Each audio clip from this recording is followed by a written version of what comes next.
proyecto está un carwash y un coffee merchant que nos está organizando para ICON, que está una convención internacional de Key Club que está haciendo año.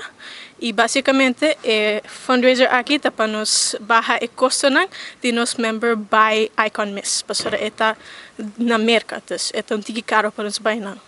ICON está uma convenção internacional de Key Club, onde boche de Key Club de full around o mundo está atender para ensinar com de liderazgo e comunicação. Tem hobby workshops que nos para atender e também na ICON nós decidimos no bolei de cada ano. Então, tem lei de Key Club que cada clube tem que voltar e na ICON nós podemos decidir para cambiar of haci no bolei.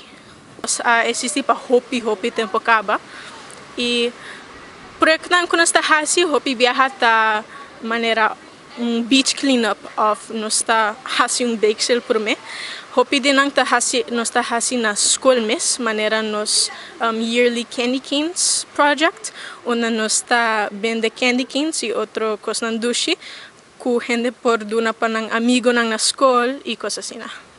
E outro projeto que nós está fazendo é prom, que nós está fazendo em 2 semanas, onde tudo gente por bem, se bota em age range, nós temos Instagram para quem está interessado em isso. Que visitar aqui na Hohen e Jeslen, que está meu amigo que ajuda a organizar o evento aqui. E full board novo de Key Club, que aduna mi boche de advice para mim por haci esaki passa. Eu também quero agradecer aos voluntários, pastora que sem nós não para haci nada, então tem que tudo gente